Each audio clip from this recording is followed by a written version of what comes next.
5 चरण का कल मतदान कंप्लीट हो चुका है। आप सभी जानते हैं कि 5 चरणों के मतदान के बाद देश की हवा लगभग तय हो चुकी है। 400 से ज्यादा सीटों पर अभी तक मतदान हो चुका है।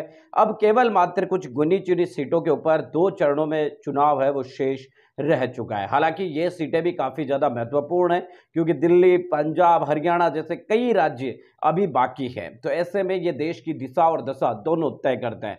5 चरणों के चुनाव नतीजों के आसार है वो लोगों के लिए काफी ज्यादा दिलचस्प बनते नजर आ रहे हैं। लोगों के बीच आम चर्चा है कि किस पार्टी की सरकार बनेगी। एक तरफ जब चुनाव शुरू हुआ था तब ये एक तरफा चुनाव नजर आ रहा था, लेकिन जैसे जैसे भारतीय जनता पार्टी ने इस चुनाव को टर्न करने की कोशिश की, वहां पर कहीं ना कहीं भारतीय जनता पार्टी से चूक हो गई और वहीं पर भारतीय जनता पार्टी गच्चा खा गई। और आज की तारीख में ये चुनाव काफी ज्यादा कड़ी टक्कर में मिलता नजर आ रहा है। अब तो भारतीय जनता पार्टी के सामने चुनौती यह है कि क्या वो स्पष्ट बहुमत की सरकार बना पाएगी या नहीं, या फिर कोई अन्य सरकार देश की इसके अंदर आने जा रही है। कुल मिलाकर बात साफ नजर आ रही है कि लोकसभा चुनाव 2024 काफी दिलचस्प और काफी महत्वपूर्ण मोड़ पर खड़े हैं। 400 से ज्यादा सीटों पर मतदान हो चुके हैं, लेकिन चर्चा यहां पर यह है कि उत्तर प्रदेश के अंदर कल 14 सीटों पर जो मतदान हुआ था 5वें चरण को लेकर, उनमें बहुजन समाज पार्टी कितनी सीटों पर आपको मजबूत नजर आती है और कितनी इन सीटों पर है वो जीत सकती है, इस पर हम चर्चा करेंगे।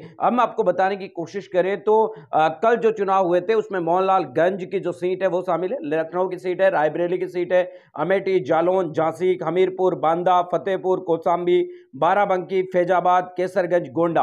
तो ये लोकसभा की सीटें हैं जो कल आपको बता दें कि इन 14 सीटों के ऊपर मतदान हुआ था। और अधिकांश सीटों की अगर बात करें तो कल वीआईपी सीटें इसे कह सकते हैं, जिसमें रायबरेली, अमेठी, लखनऊ जैसे कई ऐसी सीटें थी जो वीआईपी सीटें। राहुल गांधी, स्मृति ईरानी, राजनाथ सिंह जैसे बड़े नेता चुनाव लड़ रहे हैं। अब इन 14 सीटों में से बहुजन समाज पार्टी कहां पर निर्णायक है और कहां पर आपको बता दें कि टक्कर में नजर आ रही है, इस पर हम विश्लेषण करते हैं। शुरुआत करते हैं मोहनलालगंज से। तो मोहनलालगंज में इस बार बहुजन समाज पार्टी की तरफ से जो राजेश कुमार कैंडिडेट है वो खड़ा किया है। इतनी ज्यादा मजबूती से चुनाव नहीं लड़ने की वजह से कोई प्रभावी है वो चुनाव नहीं लड़ते नजर आ रहे हैं। तो उनकी क्या समीकरण रहेंगे अभी कुछ भी कहना बहुत जल्दबाजी होगी। हालांकि उनके द्वारा लाए जाने वाले वोटों की वजह से यहां पर मुकाबला दिलचस्प जरूर होगा, निर्णायक भूमिका रहेगी। लखनऊ राजनाथ सिंह की सीट मानी जाती है। अभी भी आपको बता दें कि उनको आगे इस सीट पर माना जा रहा है। रायबरेली की सीट से बात करें तो राहुल गांधी और दिनेश प्रताप सिंह बीजेपी के हैं, उनके बीच टक्कर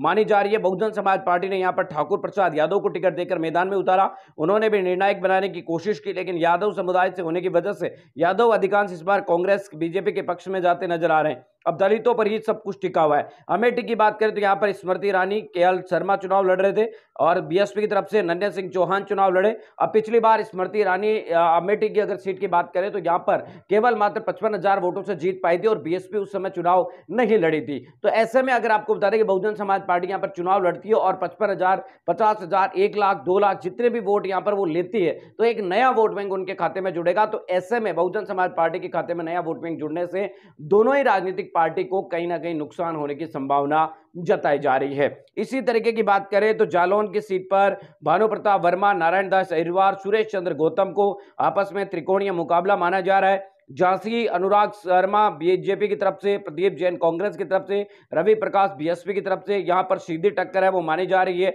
हमीरपुर की बात करें तो कुंवर पुष्पेंद्र सिंह, अजेंद्र सिंह राजपूत, निर्दोष कुमार दीक्षित लड़ रहे हैं चुनाव। बांदा की बात करें तो यह एक ऐसी सीट है जहां पर बीएसपी मजबूती के साथ चुनाव लड़ी। बीएसपी अध्यक्ष मायावती जी की तरफ से यहां पर युवा चेहरे को टिकट देकर मयंक द्विवेदी को मैदान में उतारा। मयंक की आपको बता दें कि मैदान में आने की वजह से यह सीट काफी ज्यादा टक्कर वाली मानी जा रही है और बताया यह भी जा रहा है कि बहुजन समाज पार्टी इस सीट पर सीधी टक्कर में है। चुनाव आर या पार का यहां पर होने जा रहा है। अब देखना बहुत दिलचस्प होगा कि सीट पर बीएसपी के पक्ष में नतीजे आते हैं या किधर और जाता है। इसी तरीके से फतेहपुर के अंदर मनीष चचान बीएसपी के थे, उन्होंने बहुत अच्छा चुनाव लड़ा।